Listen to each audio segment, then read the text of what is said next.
Bismillahirrahmanirrahim. Assalamu alaikum. Welcome to the English lecture of class 6. How are you, dear students? I hope you all are doing good. I hope you all are taking your online classes. Please don't miss any class. Don't miss any lecture. And try to complete all the work that is given to you.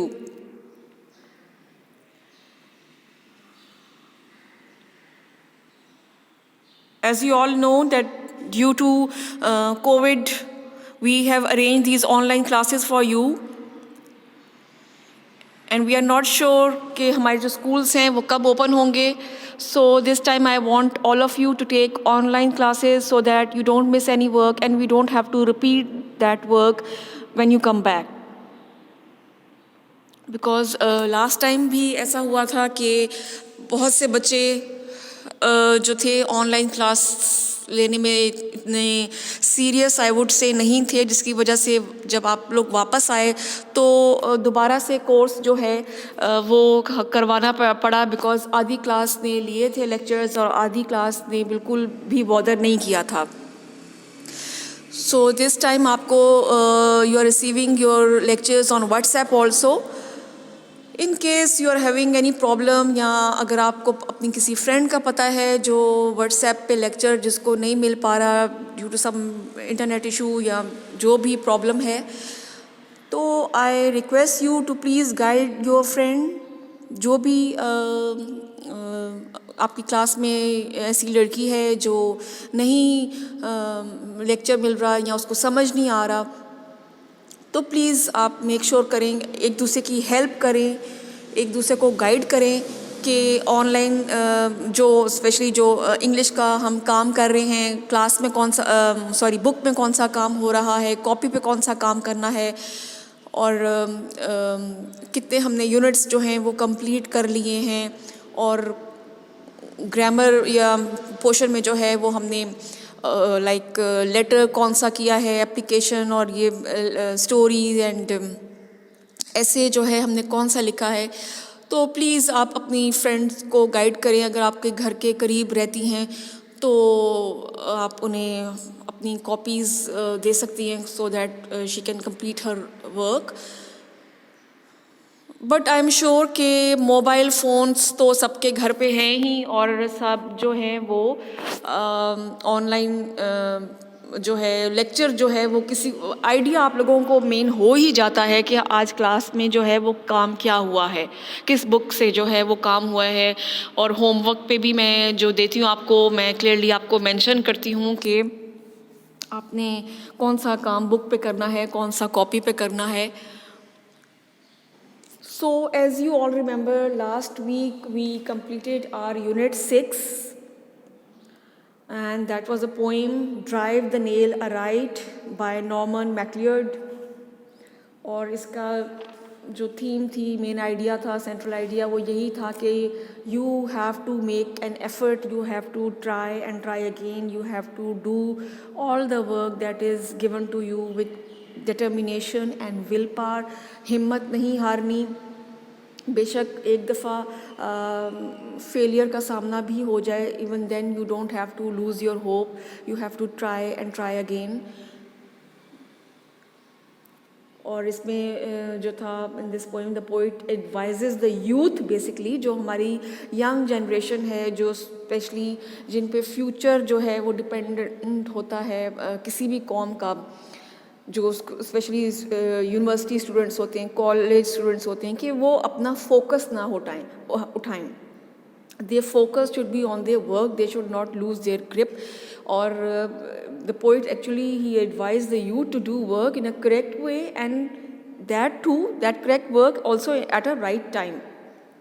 कि सही वक्त पे अभी जो है सही वक्त है, सही वक्त पे आप लोगों ने काम करना है. ये वक्त अगर निकल गया तो फिर जो है आपका तीर कमान से जो है निकल गया तो फिर सिर्फ जो है पछतावा होगा।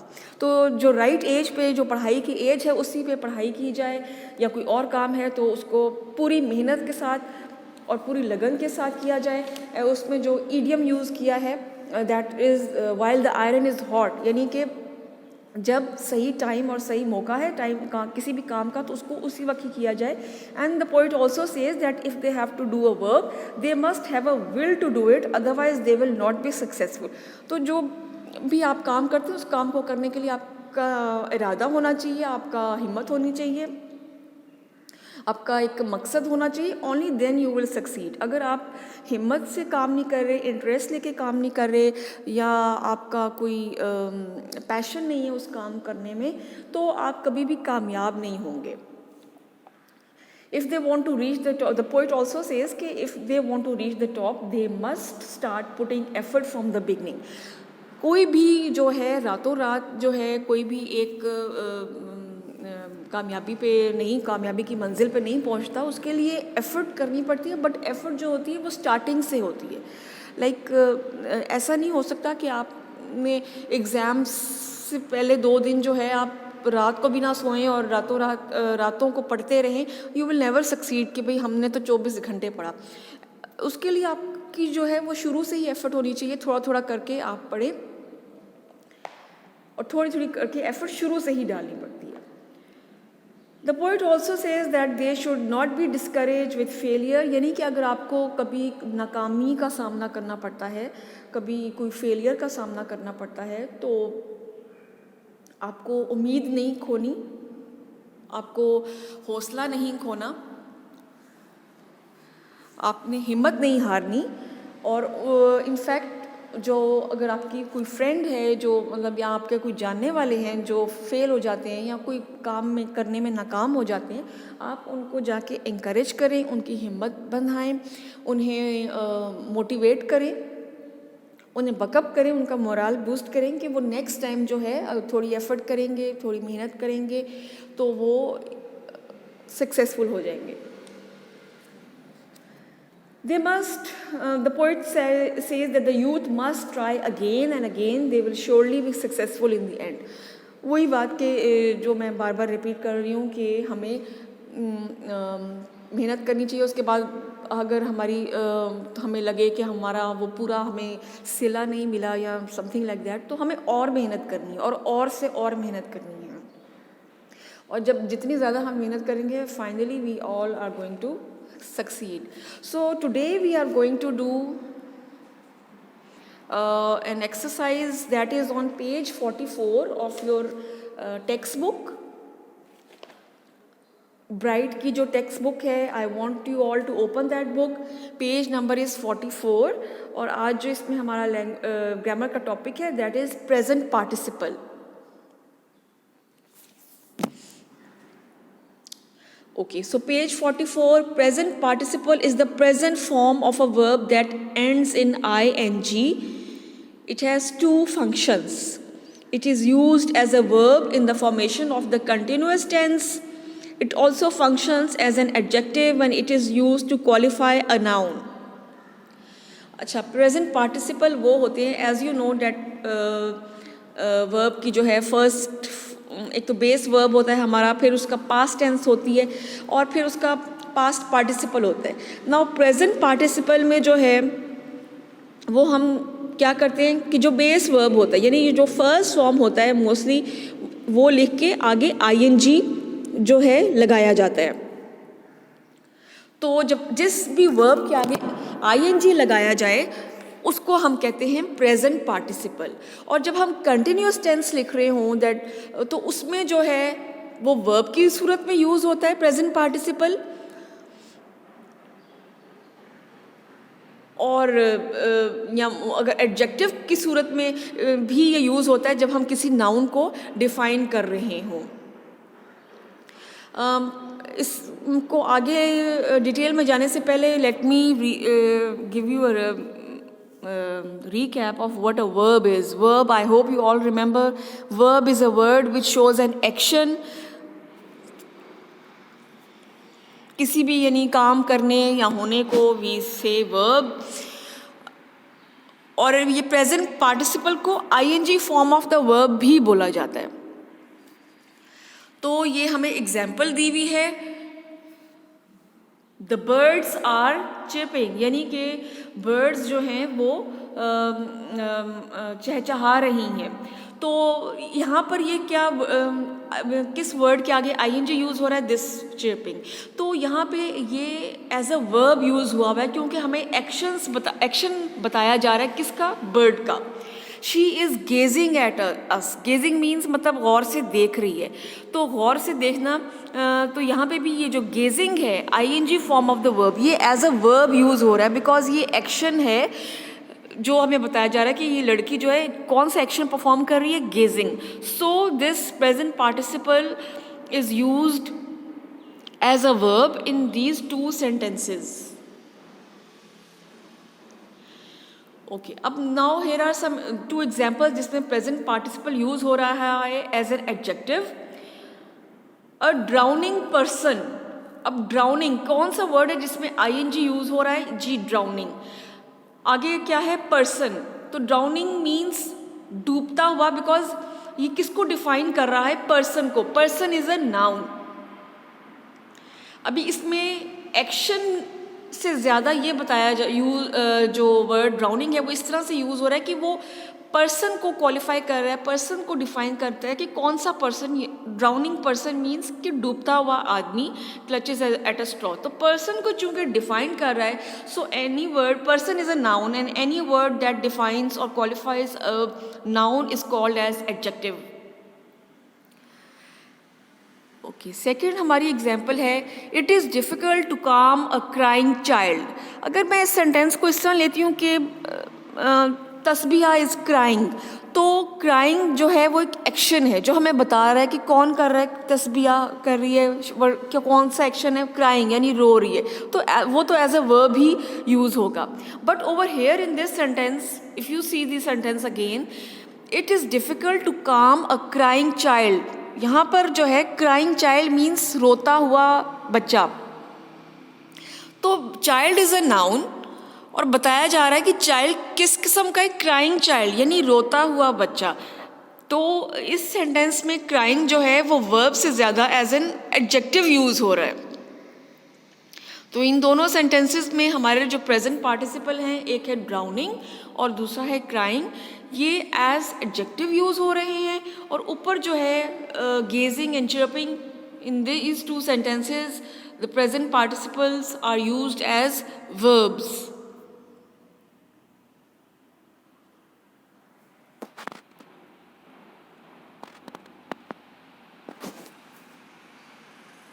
Okay, so this is the exact definition.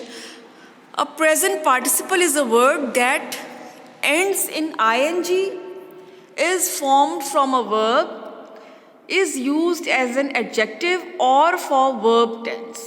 तो प्रेजेंट पार्टिसिपल जो है वो वर्ड है, वो वर्ड्स होते हैं जिनके आखिर में ing आता है। पहली निशानी तो ये है। और ing उन वर्ड्स के एंड में आता है जो एक्चुअल में वर्ब हो, बेस वर्ब हो, उसके आगे आईएनजी लगा हो, और of course in some cases the spellings also change. और दूसरा यही जो मैंने आपको बताया कि ये वर्ब से ही फॉर्म होता है। अगर कोई वर्ड जो है वो वर्ब नहीं है और उसके आखिर में आईएनजी आ रहा है, तो that is not present participle. Present participle जो है वो सिर्फ वही वर्ड होगा जो वर्ब से बनता है, वर्ब के आगे आईएनजी लगा हुआ। और ये प्रेजेंट पार्टिसिपल जो है वो बोथ एज अ वर्ब भी यूज़ होता है और एज एन एडजेक्टिव भी यूज़ होता है। ओके, द फ्लीइंग क्रिमिनल यानी भागता हुआ मुजरिम। अब फ्लीइंग जो है वो किस वर्ड से बना है, it is from the word flee. Flee means भागना। तो उसके आगे आईएनजी जब लग गया है तो ये प्रेजेंट पार्टिसिपल बन गया है, द फ्लीइंग क्रिमिनल। तो ये यानी कि भागता हुआ चोर या भागता हुआ मुजरिम।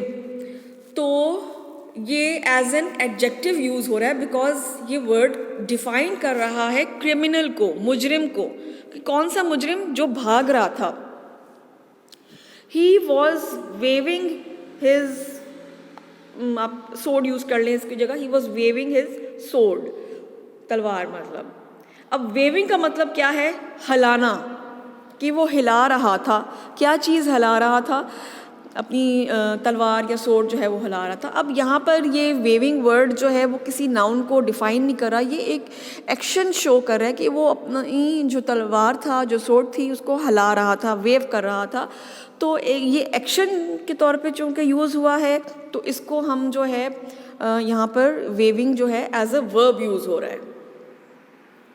और ये वर्ब जो है ये किस वर्ड से बना है? वेव, WAVE, वेव यानी हिलाना।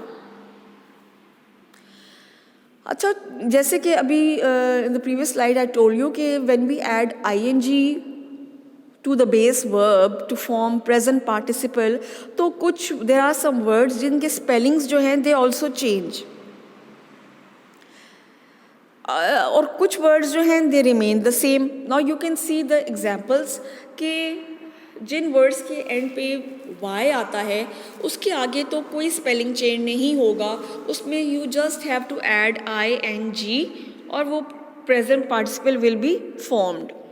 फॉर एग्जाम्पल प्ले है, तो प्ले के आगे आप ING लगाएंगी तो एज इट इज़ ही स्पेलिंग रहेंगे, PLAYING। फ्लाई है तो स्पेलिंग्स एज इट इज़ ही रहेंगे, और you will just add ING, FLYING।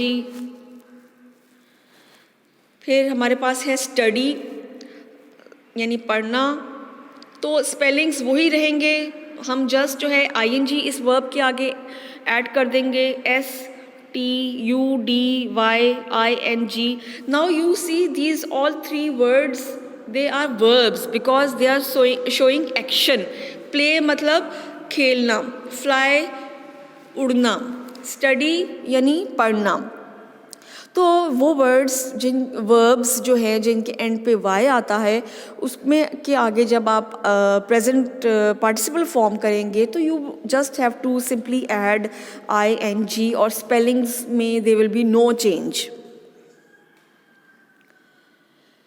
Now there are some words जिस तरह जिनके एंड पे E आता है, कुछ वर्ब्स हमारे पास ऐसे हैं जिनके एंड पे E आता है। जैसे अभी लास्ट स्लाइड में हमने एक वर्ड देखा था वेव।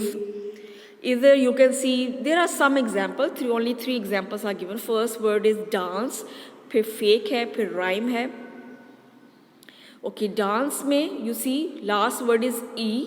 अब इसके आगे दोज वर्ड्स जिनके एंड पे E आता है और उनको जब हमने प्रेजेंट पार्टिसिपल में चेंज करना है बाय एडिंग ING, तो हम स्पेलिंग्स में भी थोड़े से चेंजेस करेंगे। स्पेलिंग्स कैसे? We are going to omit the E। ये जो E है यू कैन सी, इसको हम कट कर देंगे and then we are going to add ING। जैसे डांस है, डांसिंग हो जाएगा। फेक है यानी कि कोई चीज़ फेक करना, झूठा करना, नकल करना, नकली। ओके, इसके भी जब हम इसको प्रेजेंट पार्टिसिपल फॉर्म करेंगे तो we are just going to add ING और E को जो है वो हम ओमिट कर देंगे। इसी तरह और इसके स्पेलिंग्स क्या बन जाएंगे? FAKING। और डांस के जो हैं स्पेलिंग्स हो जाएंगे जब E ओमिट हो जाएगा, DANCING। इसी तरह एक और वर्ड राइम है, उसको भी आप E ओमिट कर देंगी, तो you just have to simply add ING। और अगर मैं एक और एग्जांपल आपको दे दूं, जैसे स्माइल यानी मुस्कुराना, तो स्माइलिंग जब हम लिखते हैं तो what are the spellings? SMILING। हम जो लास्ट में E है उसको हम कट कर देते हैं, ओमिट कर देते हैं and then we add ING।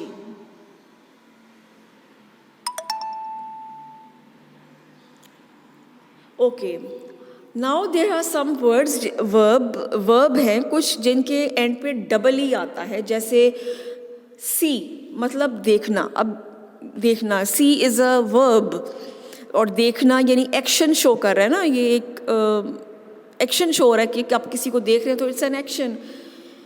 तो जब डबल ई होगा किसी भी वर्ड के एंड में तो उसमें भी they will be no spelling change. और अगर हमने उस वर्ड को प्रेजेंट पार्टिसिपल बनाना है तो हम सिंपल जो है उसमें हम ing ऐड कर देंगे and there will be no change in the spellings.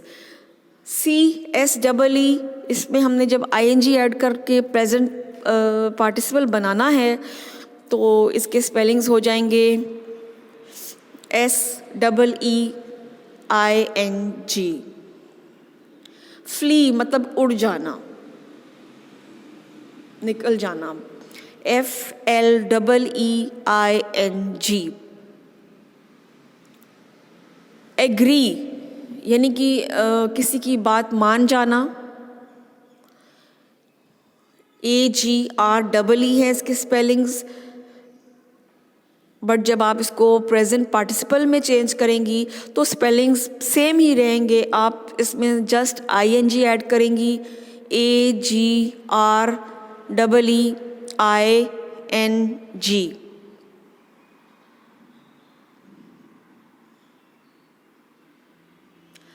Okay, अब कुछ वर्ड्स या वर्ब जो हैं वो ऐसे हैं जिनके एंड में IE आता है। तो जिनके एंड में IE आता है उनको अगर हमने प्रेजेंट पार्टिसिपल में जो है चेंज करना हो तो क्या करना होगा। अच्छा, ये मैं जस्ट अभी आपको समझाने के लिए इसके जो रूल्स हैं स्पेलिंग के वो मैं बता रही हूँ। ये चीज़ें आपने कॉपी पे नहीं लिखनी बिकॉज इससे रिलेटेड एक दो एक्सरसाइजेज हैं जो हम बुक पे हैं और वो हम बुक पे ही करेंगे।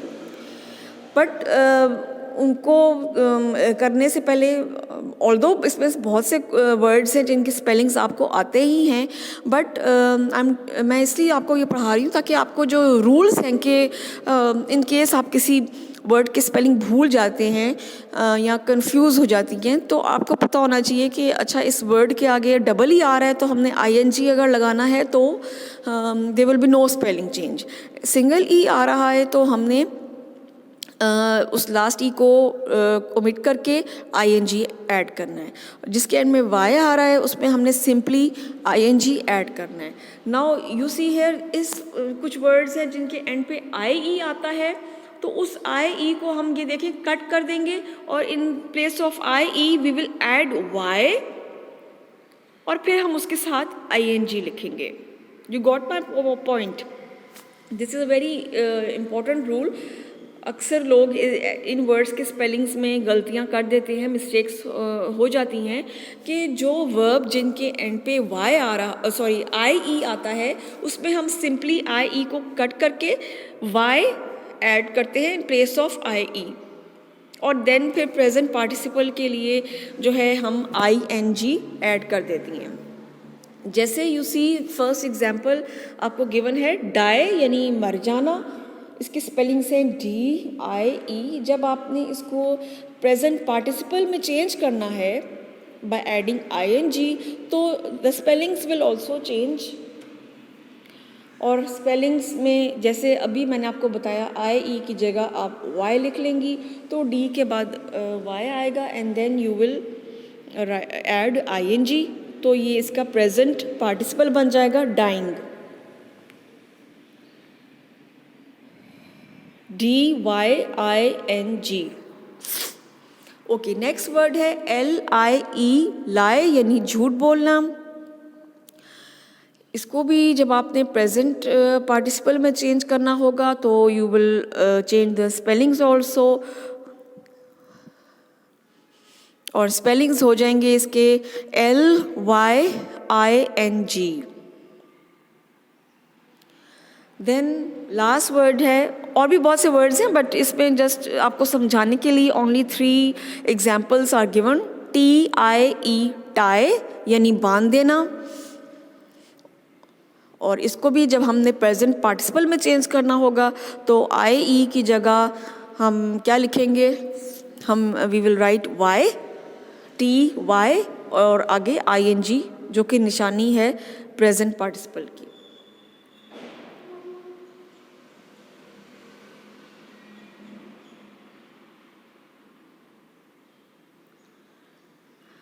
नाउ कुछ वर्ड्स ऐसे होते हैं जिनके लास्ट लेटर जो है वो कॉन्सोनेंट होता है. कॉन्सोनेंट मीन्स के वॉवल नहीं होता. अब you can see this word run. अब एन जो है इट्स नॉट अ वॉवल, ये कॉन्सोनेंट है, बट जो कॉन्सोनेंट से पहले वाला जो वर्ड लेटर होता है वो हमारे पास वॉवल होता है. अब रन हमारे पास एक वर्ड गिवन है RUN. एन जो है वो कॉन्सोनेंट है, बट जो उससे पहले है हमारे पास यू जो है हमारे पास वॉवल है. तो जब ऐसा हो कि लास्ट लेटर जो है वो कॉन्सोनेंट हो और उससे पहले वाला जो है वो वॉवल हो, तो उसका भी एक रूल है कि जब उस वर्ड में हम ING ऐड करते हैं तो we double the last letter. Now you see RUN run है, तो इसमें जब हमने ING ऐड करना होगा तो we are going to double the last letter. तो रनिंग के स्पेलिंग्स क्या हो जाएंगे? लास्ट लेटर कौन सा है? एन को हम डबल लिखेंगे RUNNING.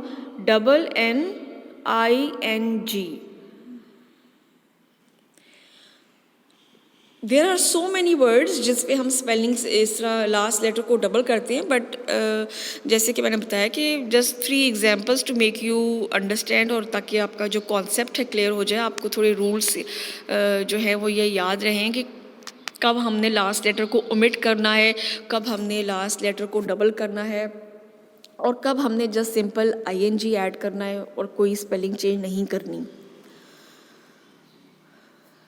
ओके, नेक्स्ट वर्ड है हमारे पास पुट, PUT, पुट यानी डालना, और उसमें भी लास्ट लेटर आप देख सकती हैं T इज़ अ कॉन्सोनेंट, लेकिन उससे पहले U जो है दैट इज़ अ वॉवल. तो we are going to double the last letter that is T, और स्पेलिंग्स हो जाएंगे हमारे पास PUTTING.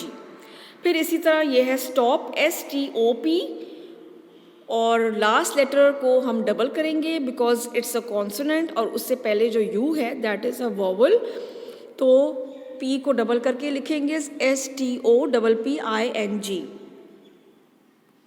Now come to this exercise A on page number 44. अच्छा, ये वर्ड्स गिवन हैं आपकी बुक पे, तो ये जो एक्सरसाइज है ये आपने कॉपी पे करनी है. वर्ड्स जो हैं they are given in your book, तो उन वर्ड्स को आपने फॉर्म करना है. You have to change these words into present participles and but be careful about the spellings. अच्छा, अब जो है वर्ड्स, चूँकि आपकी वर्ब जो है इसका मेन वो आपकी बुक पे गिवन है, इसलिए मैंने वो नहीं लिखे. मैंने जो है उनको जो हमने प्रेजेंट पार्टिसिपल में चेंज किया है तो मैंने वो लिखे. ये एक्सरसाइज आपने कॉपी पे करनी है कॉलम बना के, और आपने इसी तरह एक्सरसाइज A मेंशन करना है. फर्स्ट कॉलम में आप ऊपर हेडिंग देंगी वर्ब की, और सेकंड कॉलम में you will give the heading of present participle. तो वर्ब जो है वो आप लिखेंगी, जैसे फर्स्ट वर्ब जो गिवन है आपकी बुक पे दैट इज़ एक्सेप्ट. ठीक है, तो आप पहले कॉलम में नंबर 1 करके लिखेंगी एक्सेप्ट, और आगे जो दूसरा कॉलम है जिस पे आपने हेडिंग दी हुई है प्रेजेंट पार्टिसिपल की, उसमें आप लिखेंगी इसको, क्योंकि हमने जब इसको प्रेजेंट पार्टिसिपल बनाया एक्सेप्ट को, तो ये बन गया एक्सेप्टिंग. ठीक है ना. तो जो स्पेलिंग्स चेंज थे वो मैंने आपको उसके रूल्स बता दिए हैं. बाकी जिनमें कोई ऐसा डिफरेंट लेटर आता है जो मैंने आपको नहीं बताया, तो उसमें हम as it is ING add करेंगे and there will be no spelling change. Okay, जैसे मैंने आपको दोबारा बता रही हूँ मैं आपको, क्योंकि बाद में ये होता है कि आप लेक्चर्स सुनते नहीं हैं और मुझे बाद में मैसेज करते हैं कि मैम ये काम किस तरह करना है. कॉलम्स बना के करना है. फर्स्ट कॉलम में हेडिंग लिखेंगी आप वर्ब की, सेकंड में लिखेंगी प्रेजेंट पार्टिसिपल की. एक्सेप्ट जो वर्ब है वो आपकी बुक में गिवन है, आप लिखेंगी एक्सेप्ट, और फिर दूसरे कॉलम में लिखेंगी excepting. Then blow, blowing, catch, catching, drown, drowning, grow, growing, heal, healing, find, finding, kill, killing, take, taking. अब टेक में भी देखें लास्ट लेटर जो है हमारे पास E होता है, तो E को हम ओमिट करके we will just add ING. Wrestle में भी लास्ट लेटर हमारा E आता है, बट हम उसको ओमिट करके रेसलिंग लिखेंगे. Examine, examining, scream, screaming, tap, tapping. अब ये देखें, ये इसमें जो है लास्ट लेटर क्यों डबल हुआ है, पी क्यों डबल हुआ है, because P is a consonant और ए जो है वो वोवल है, तो हमने इसलिए इसको डबल कर दिया। Sealing, hemming. Okay, exercise B, complete these sentences using present participles as verbs. यानी एज वर्ब हमने लिखने हैं प्रेजेंट पार्टिसिपल जिसमें कोई एक्शन बयान हो रहा है। You can write some other words if you want to, but ये मैंने एक्सरसाइज की है। Zakir is sleeping, the singer was singing, I am cooking या studying, we are playing, Hamza is not working, the boys were fighting, the wind is blowing, the jackals were howling. Okay, exercise D, page number is 45. Write whether the present participle is used as a verb or as an adjective.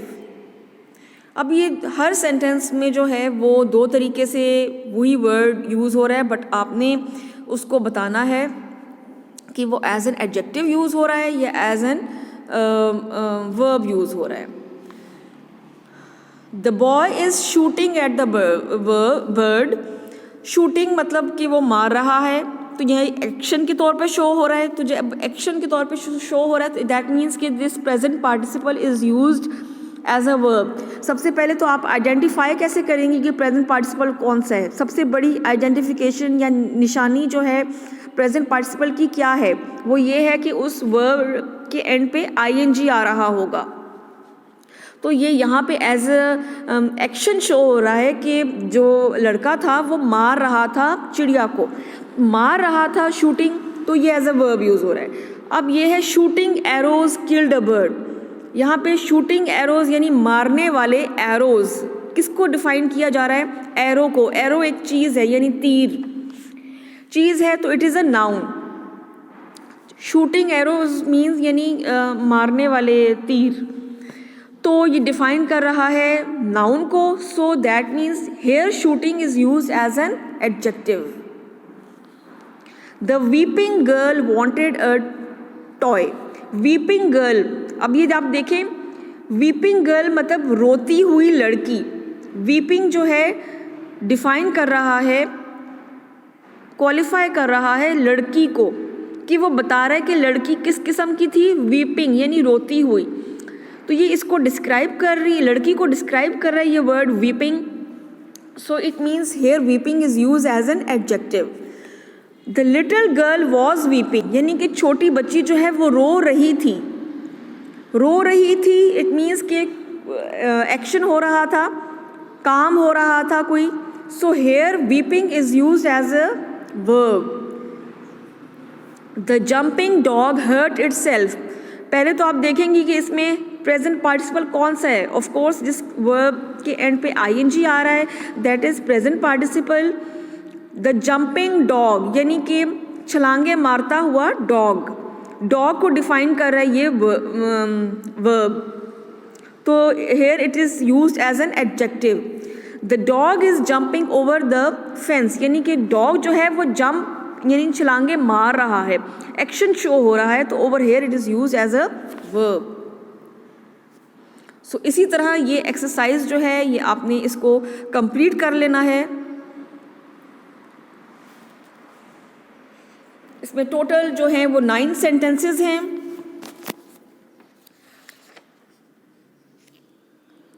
इसको आप ये यहाँ से note down कर लें, मैंने आपको समझा भी दिए हैं।